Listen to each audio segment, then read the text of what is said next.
guys, it's Tanya with Karma's a Stitch. I hope everybody's enjoying their summer. It's been a couple of weeks since we've got together. So first thing, if you've watched this channel, you'll know I start each video with a scripture. The scripture for this video will be Proverbs 18:2. I'll put that scripture up at the end of the video. FOs. We're just going to jump right in. I was going to record this video Tuesday, and then I was like, okay, I'll do it Wednesday. Today is July 1st of 2021, and I was kind of waiting on a finished object, so I had something to show as a finished object. And I was like, I am new to YouTubing. I don't have to have a finished object. I can share an old finished object. I recently updated my project page on Ravelry, went through like a lot of them that I still could remember the yarn for and the pattern that I have in a tote here. And so I just grabbed one that I did years ago. So this is called the Kyler, and it's by Isabel Kramer. And this was a lot of fun. I did this when I first started knitting, and I was terrified of blocking. So I don't think that this shawl has ever been blocked. But I love the material. I love how it is large. I definitely enjoy a larger shawl. And it was a good one to start with. So that's the only FO I have to share this week. I'm hoping that by next video, I will have a few of these off my needles, but we'll see. So like I said, I went on to Ravelry. I hear a lot of people in my knitting group talking about, oh, get your stash on Ravelry, and did you check out this project page? And when you go in, and it was helpful for me to go in and kind of reminisce through some of this stuff. But when you go on Ravelry and you look at patterns that you're interested in knitting, for me, I always go and look at projects that other people have done. How helpful are those? Those are super helpful to me. I love looking at those. I was like, oh, they used, a different type of yarn, or this is how it turned out with this, yarn base, or, color choices, or whatever. And by me updating my projects on Ravelry, those projects can then also show and kind of support those patterns that I myself got off of Ravelry. Why not give it back, right? So that's kind of what I did with my projects recently. And I also did that with a big chunk of my stash. And I recently learned you can also put your tools on Ravelry. I had no idea. So that will be my next adventure. Like right now, all of my needles are in this bag. What a mess, right? Can you even see in there? Those are all my needles. Some of them are in the packages, yeah? I have this interchangeable set, which I very rarely use because I got this, I say rarely, I never use this. I got this when I first started knitting because I thought, what a cool thing, right? And that was before I realized I really prefer knitting with lace tip needles. But when you look in here in my bag, every time I start a project, I have to go through every one of these. Some of them aren't even in the wrapper anymore. I mean, this is a disaster. And those are just what I have for knitting. Down here I have my double points. Okay, I've got this little pack has my crochet set. I've got my flexi flips. I mean, it's all just in here. And I always have to dig through here to see if I have the needle that I need for the next project I'm going to start. And it always just sits right here next to my knitting chair. So I just found out that you can add your tools, crochet hooks, knitting needles, also to your Ravelry page. So that's something I plan on doing very shortly. Another thing that I really want to start doing, I really want to get more active on Instagram. I don't know what my hang up is. I don't know. I guess I'm a little, what do people want to see? I mean, what do you put on Instagram? When I bounce, it bounces the camera. I should move that. Sorry, guys. So with Instagram, it's like, I guess I'm a little self-conscious about sharing too much or sharing stuff like people looking at it and why does she think we want to see this? I guess if they're following me, I mean, they know I'm knitting. They know that they're going to see a lot of knitting and crafty stuff. So I guess I should move past that. I'm going to move past that because I definitely want to get more active on Instagram. And I mean, how else do you connect? How else do you connect with other knitters? How do you YouTube, if you can grow your channel, yeah. Instagram, Facebook. I mean, do people still use Facebook? I don't know. I know I do, but it's all for personal stuff. I don't put my knitting stuff up there. I don't think that my old neighbor cares what I'm knitting. Maybe they do. I don't know. So those are a few things I've been thinking about the last few weeks. I really want to get my tools up on Ravelry. I really want to get more active on Instagram.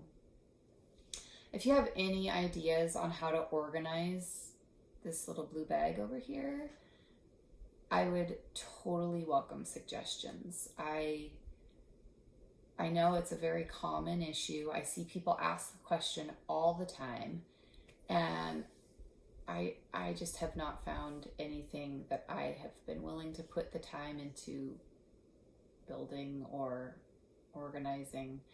I guess this blue bag must not bother me too awful much if I'm willing to go through it for every project. But yeah, so I don't have any finished objects, so I thought I'd share this. I do have several whips, and I don't know how to say, I mean, a monogamous knitter is super dedicated to that one project from start to finish. I get that. I am not a monogamous knitter once I have several cast on. Once I have several projects cast on, then I'm like, holy smokes, I have 4 projects on my needles just right here that I'm actively working on. I need to get something finished. And that's when I'll put everything else away and just focus on one of those 4. But I need to have these other alternatives sitting there. I need to know that they're there waiting for me. So the one that I am working on most actively right now is the Multnomah. And if you have watched my other videos, you'll know that the Multnomah is a knitted shawl that I am making as kind of a knit along for a fiber retreat this fall. It's the middle of August, and I've been calling it a knitting retreat, but there's crochet and spinning and dyers that are all going to be there.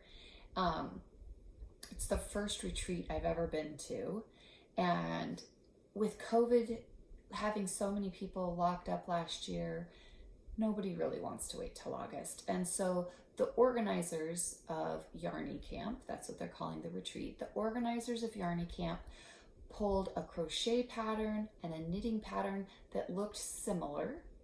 And everybody going to camp or the retreat is kind of working on these shawls over the summer. So the crocheted version was called the Klamath, and I did do that, and I finished it. I didn't particularly, and it's not that pattern necessarily, it was more my desire to follow a crochet pattern. I'm not as good with crochet patterns as I am with knitting patterns. And so with the crochet pattern, with the Klamath, which I showed on a previous video, but I have it here, so I'll show it again. With the Klamath, it's, I did it on the Serendipity base that Anthony's my son, that Anthony and I dyed.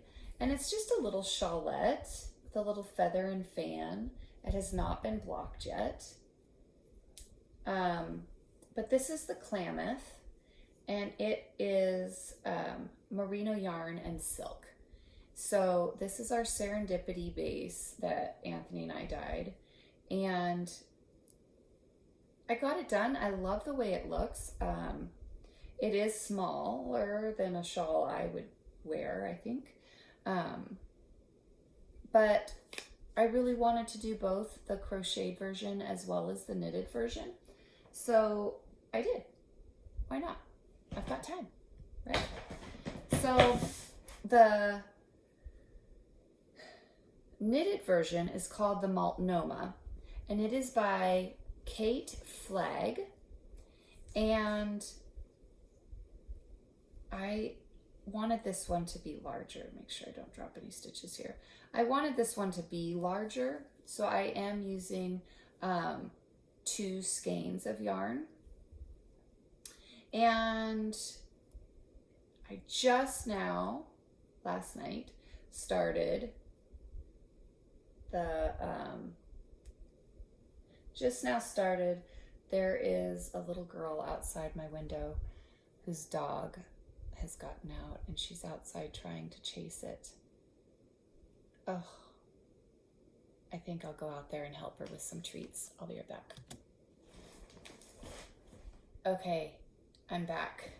And as I was out there helping capture this little puppy, I was very, very quick. I realized I told you the wrong base. I was thinking the Multnomah, which is our sparkle base, if you can see it.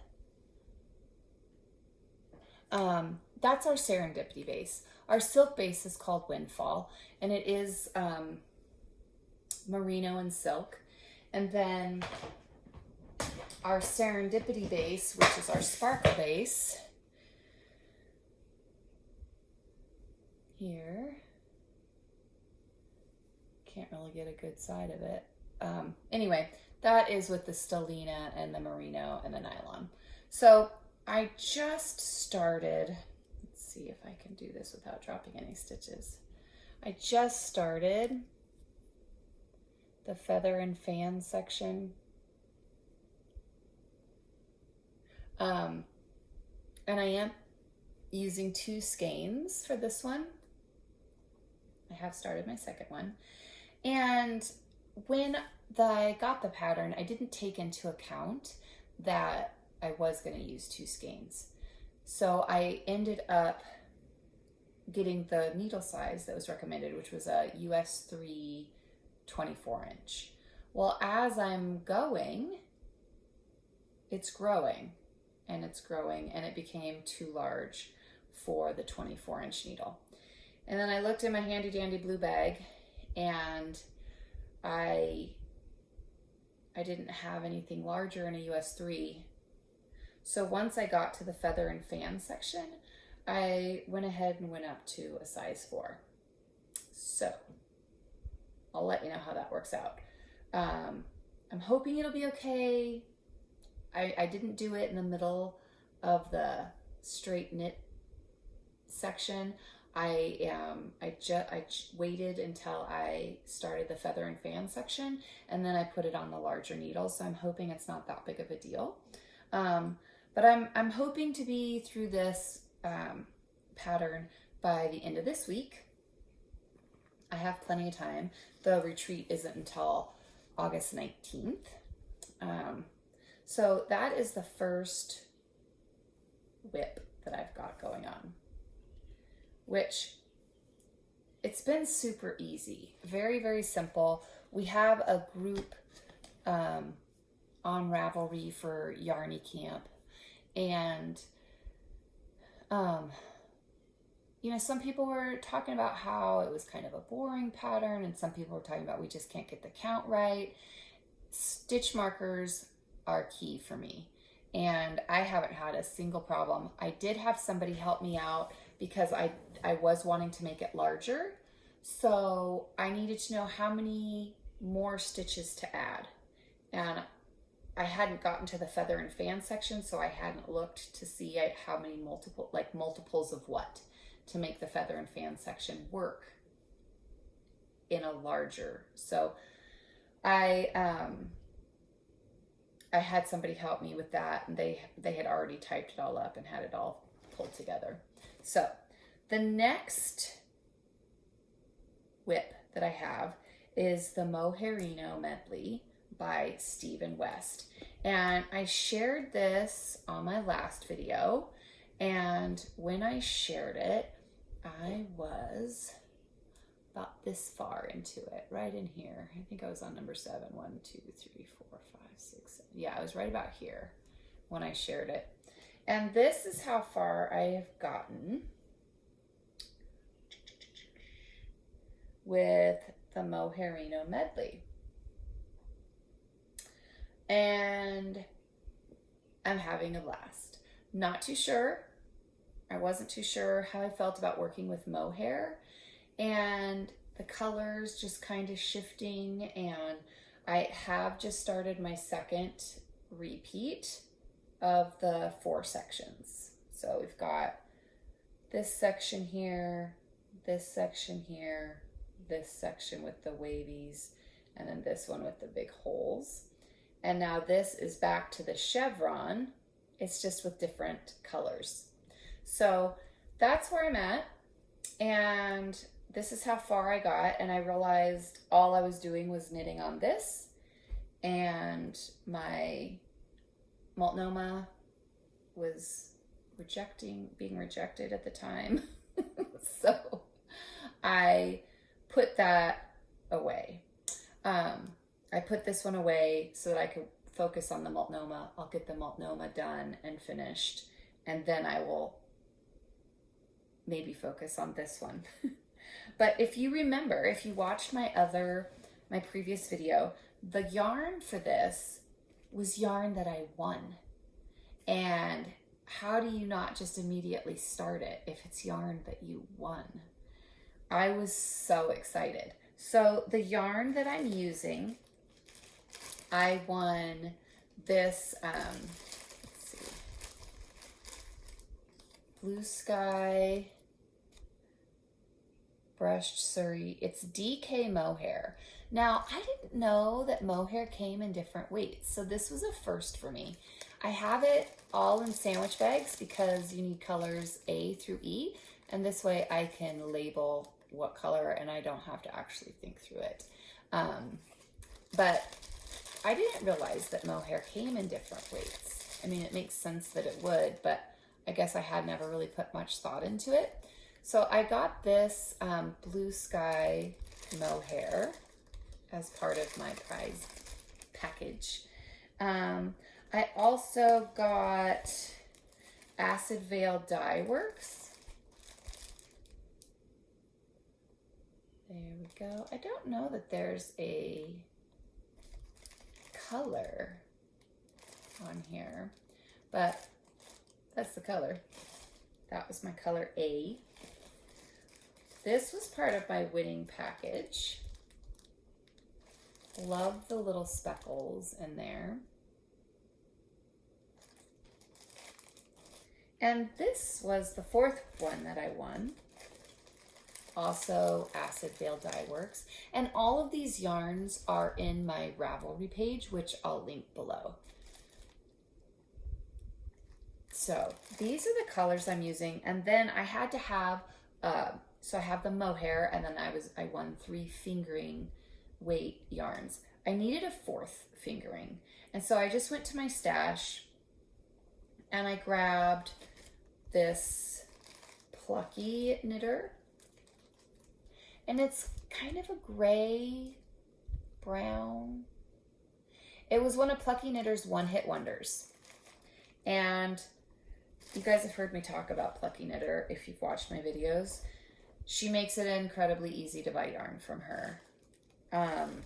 And I enjoy shopping on her page. I'm glad she only does her one-hit wonders maybe once a month, because I could get in a lot of trouble with that. So that's the yarn. And then if you look in here, then you can kind of see how the different colors are being paired together throughout, right? So yeah, I'm really enjoying this. I might be a tiny bit obsessed with Stephen West patterns. I might have a few. I really want his book. He has a couple books. I really want at least one of his books. And I've added them to my Amazon wish list, hoping that one of my loved ones will go shopping on Amazon and look at my wish list very, very soon. I have this project in a project bag made by my mom. So when you look in here, you can fold the flaps down. It's difficult to do whenever you're facing backwards, sorry. And when you do that, you look in there, got your little notions pouch. And I've just been, because I'm switching yarn colors so much, I just have my little snippets. And I just put them on down in there. Perfect for your measuring tape if you're having to measure a project regularly. But yeah, I've got 4 skeins of yarn in there, plus my mohair, as well as my project. And it all just fits so great. My mom does such great work. So, I mean, it all fits right in there. And then I want to go and I can just unfold it, and it's got a drawstring. I don't have to worry about a zipper catching my fabric. Love it. So that's the Moherino Medley. And then I have another one of Mom's knitting bags, which never made it to the website. Also full of yarn. Can you hear Anthony out there talking to his sister? So this yarn is yarn that Anthony and I dyed, and it's on our Happenstance base. It's our DK base. And this was, I dyed this specific for the next blanket design.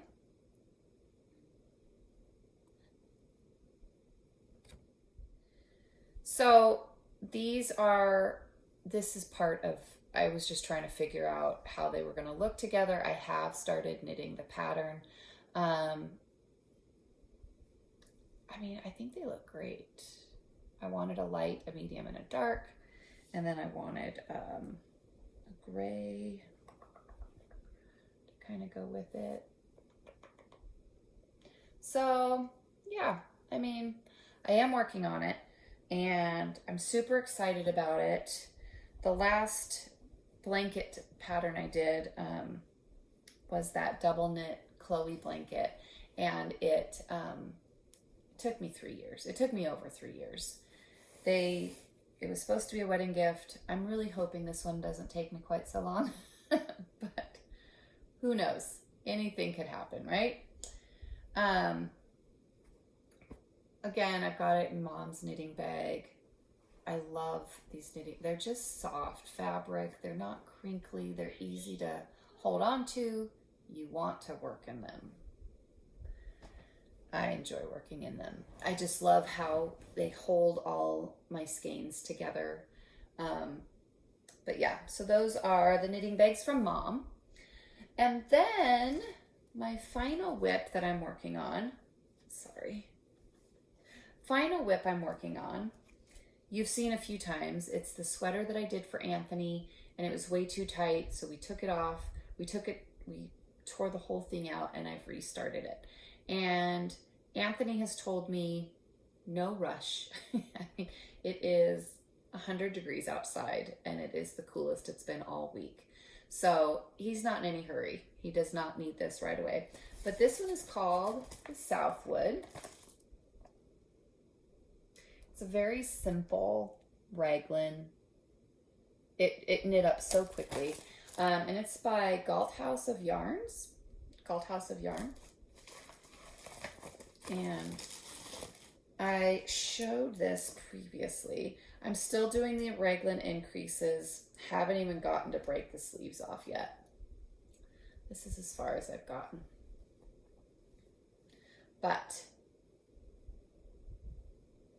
once I get going on this, once this becomes my monogamous project, and I start showing a little loyalty to this one, it won't take me long. It really didn't take me long last time, and I enjoyed it. I mean, it was quick. I think it's because I'm using bigger needles, maybe. That would make sense. But I just saw the progress happening quicker, which I enjoyed. So this is, let's see, the yarn I'm using for this one is Cascade 220 Superwash. Anthony picked out the yarn. He bought it himself. He really wanted a sweater knit by Mom. So that's what we're doing. And it is also being kept in one of Mom's mesh bags. So this is a super handy one. Also, she makes these. Got a few of these up on the website. If you're interested. I will be taking some of these to a market, and I will update the website as soon as I know what we have left after the market. So let's see. I have my notes here. All right. So that's it for whips.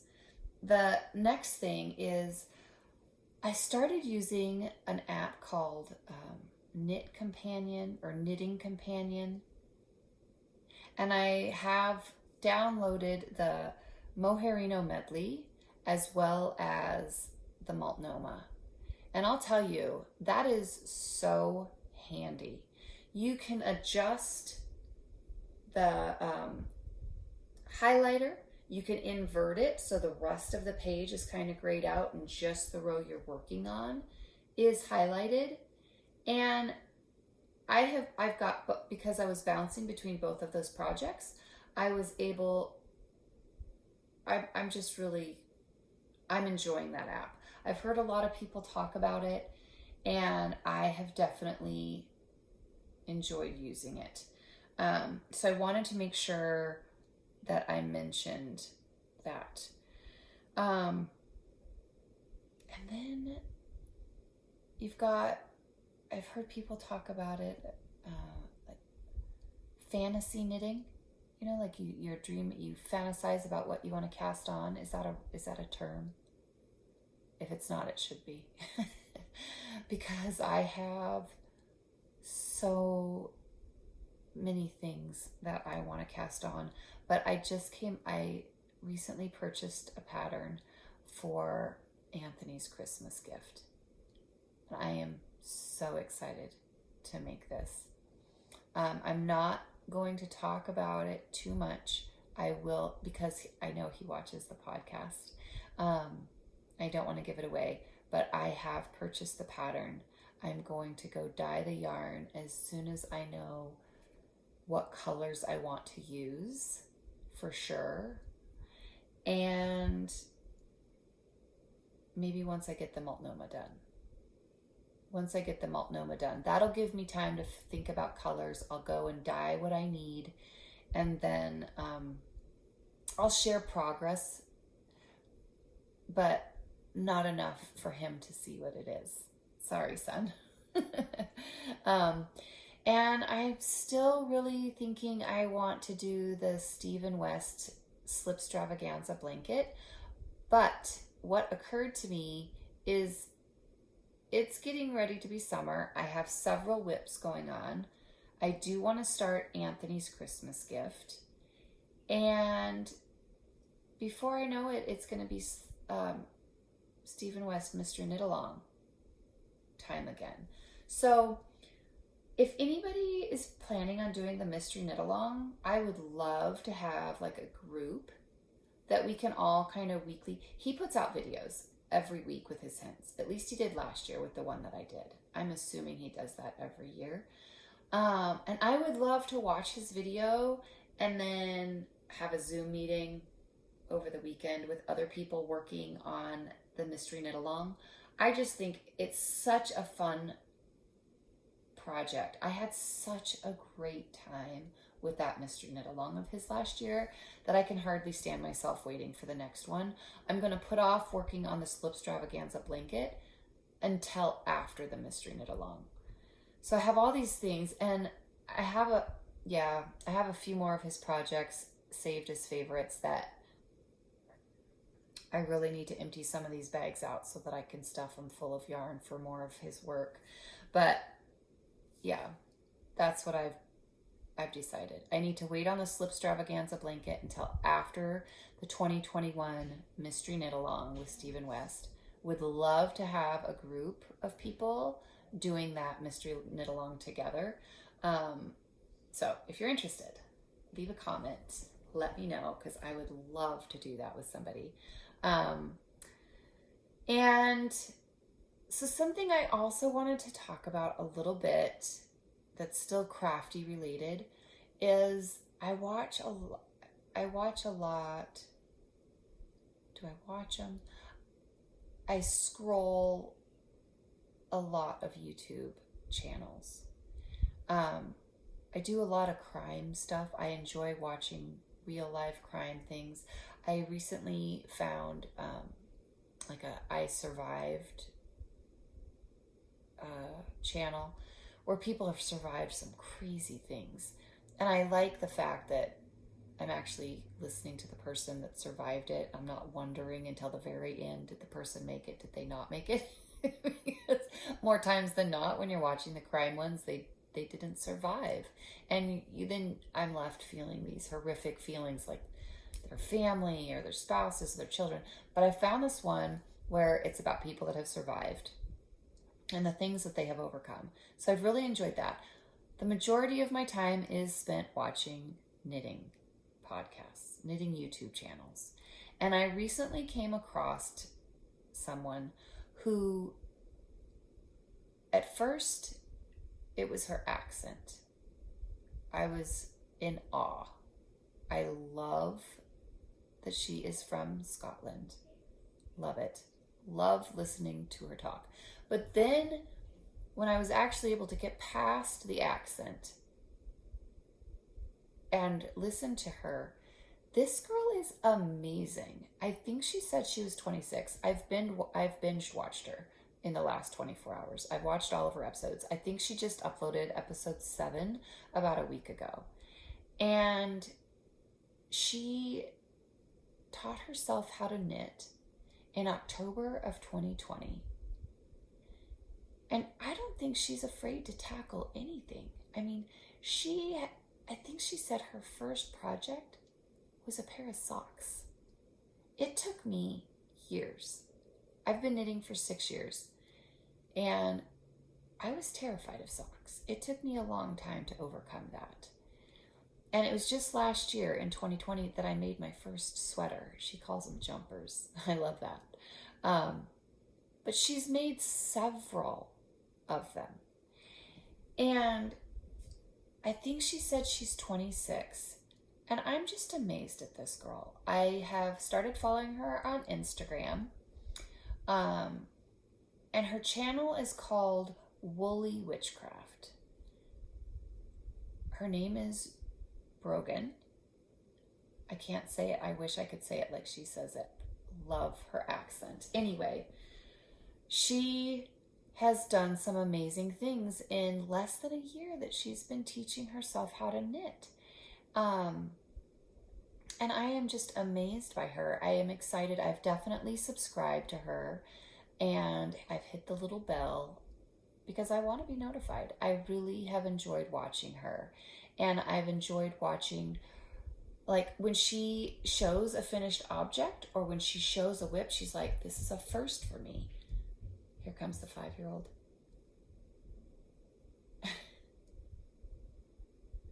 Maybe not. This is a first for me. I had to tackle mohair or the raglan increases, or she just, oh, that reminds me, she just got to do a test knit for somebody who she had really been admiring on YouTube. And I mean, listening to her talk, she's just so down to earth. And it was just really, it was really neat to find somebody like her where you could just see the excitement in the projects that she's working on.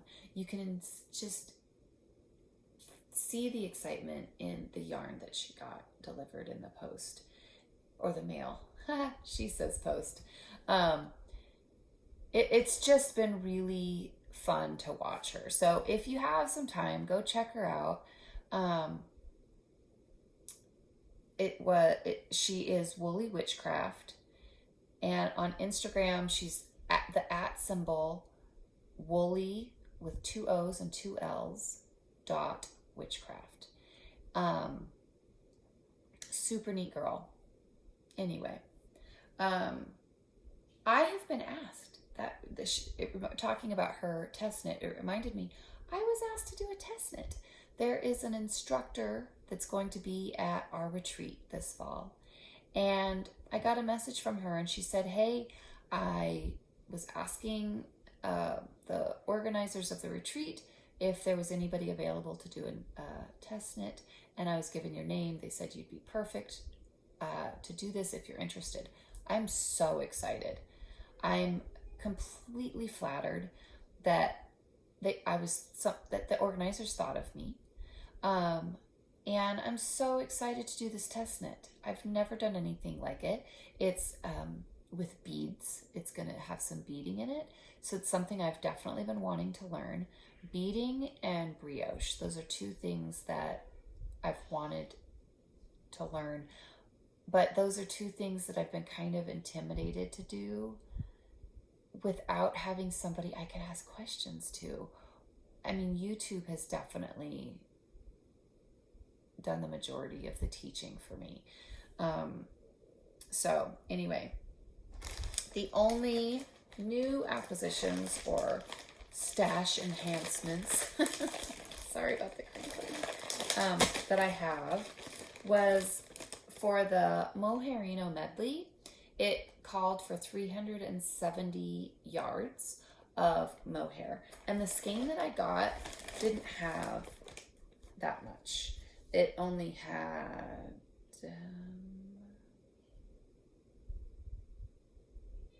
I don't know, 142 yards. So I had to order a few more skeins. I'm a little nervous to wind this. I'm not looking forward to winding this. So it is still in the package that I got mailed in. But that's all I have for stash enhancements. Acquisitions. Call it what you will. New yarn.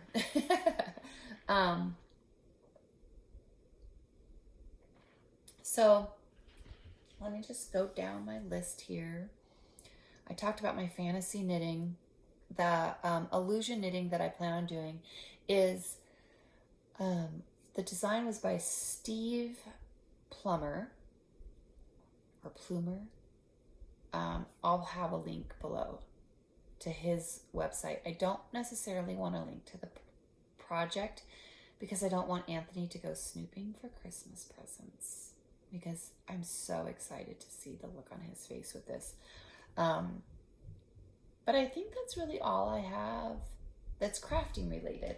So if you're only here for crafting, now is a great time to log off because now I'm going to catch you up on a little bit of our day-to-day life stuff.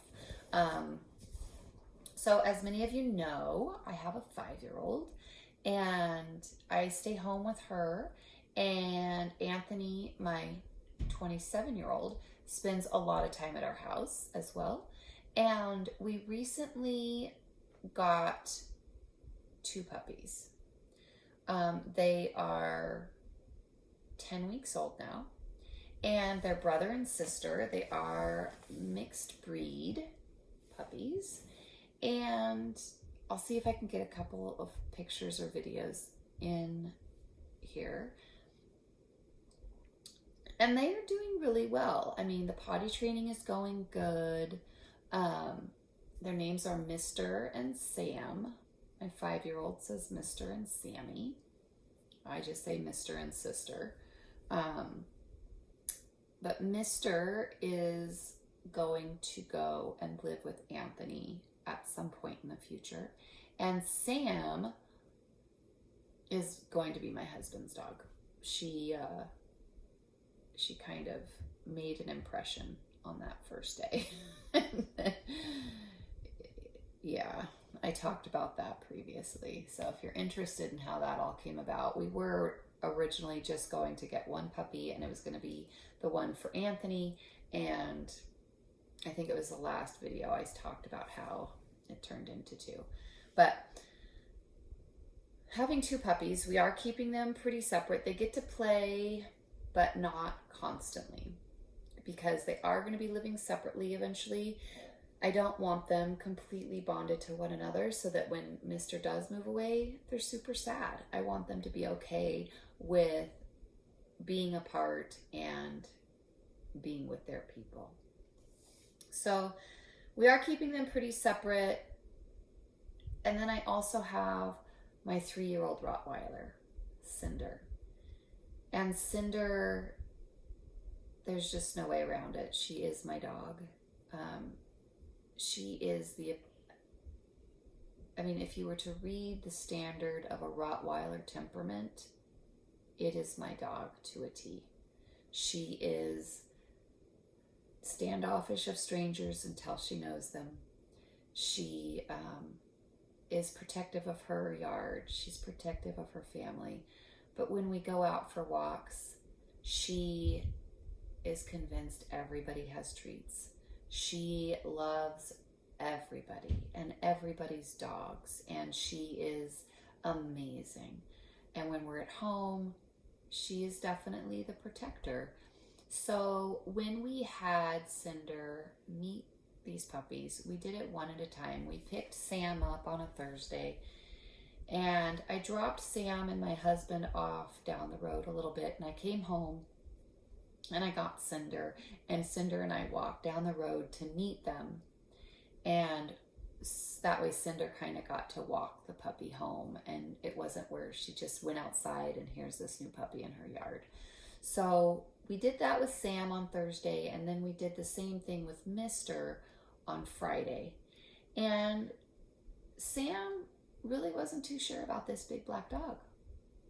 And Cinder's little butt was going like this because she doesn't have a tail, and she's just down on her front paws thinking, what is this puppy? And she was so excited, and Sam wanted to just hide behind my husband. It took 45 minutes to get that puppy to walk home because she's not leash broke, right? So it was a lot of coaxing because we don't want the leash to be an ugly, bad, horrible thing. So Cinder and I kind of walked ahead and gave Sam some space. Now on Friday night when we walked Mr. home, he met Cinder and he's like, okay, she could be my mom. He tried to nurse on her. Cinder didn't really want to be nursed on, but she was ready to play. She was on the ground with him. And then I was like, okay, let's go home. And Cinder and I started walking home, and Mr. just followed her. He just followed her all the way home. He was ready to be home. He wanted to play with her. He was just fine with her. And so it's been kind of fun. But because of the size difference, I mean, these are 10-week-old puppies, and she's an adult, and there's a significant size difference between these puppies and Cinder. And because she wants to play, I am keeping her on leash because she's just wanting to pounce, and I don't want her to hurt a puppy. So she's getting to play with the puppies, but only on leash, and only when they're on leash as well, because I don't want them coming at her thinking they can. Sam just wants to play and bite, and she plays a lot with her mouth, and I don't want Cinder to be bombarded. So anyway, we've been taking it easy. We've been going slow, but that means we've got 3 dogs in 3 different spaces of the house, and it's truly like a 3-ring circus. That's what it's been like, which we were managing, and it was going great. And then we had this nest in the backyard. We knew there were birds in it. We knew that the eggs had hatched because we could hear the little chirps. Well, then the other day I put Sam outside, and she went running up to this bird in the yard, and the bird didn't fly away. And that's when I realized that's one of the babies that didn't know how to fly yet. So we have a bit of a National Geographic episode going on in our backyard right now, because I got Sam, and the baby bird was just fine, but I wanted to stay that way. So we're keeping the dogs separate in the yard so that so the mama bird, because the mom and dad are still flying into the yard, because there were 3 baby birds, and they had all come out of the nest, and none of them could fly. And we have these little trees in our backyard, and the baby birds were like hopping up on the lowest branch, and it was like, okay, can you hear him? That would be Mister saying, I'm awake from my nap, video time's over. So hold on one second so I can go put him out. Okay, so yeah, so the baby birds were on the low branch of the tree in the backyard, and we've just kind of kept the dogs off to the side of the house, because we do have a dog run out there. And we've kept them over in the dog run area, and with us not being in the backyard, we can see the mom and the dad flying in, because there are 2 of them, and they were taking turns in the nest. I don't know much about birds. Maybe that's normal. They were, one would be in the nest, and one would swoop in with food, and the other one would leave, and that one would come back, and the other one would leave, and they would kind of tag team the whole thing. And all 3 babies were in 3 different trees, and the parents were stopping in and bringing food to each one of them. So we knew they were eating. I do have a video I might post in here, but we are kind of leaving our backyard to the birds to let them figure out, how to fly and get back to safety, because I really don't want one of my dogs to get a hold of it. And at night, I've been stressed out that the neighbor's cat's gonna come in my yard. And anyway, so yeah, I think that's about all we have going on. Husband went to the doctor yesterday, got some news about his hip problem. He's been having painful hip, which I've been making fun of him because he's 45. But yeah, I think that's about all we've got going on in the family arena. If you want to hear more about my crafting adventures and my knitting projects and little look into our lives, make sure you hit the subscribe button and the bell so you can get notified when we do more videos. I am trying to keep it to right about every 2 weeks or so. But yeah. All right, we'll see you in a couple weeks, guys. See ya.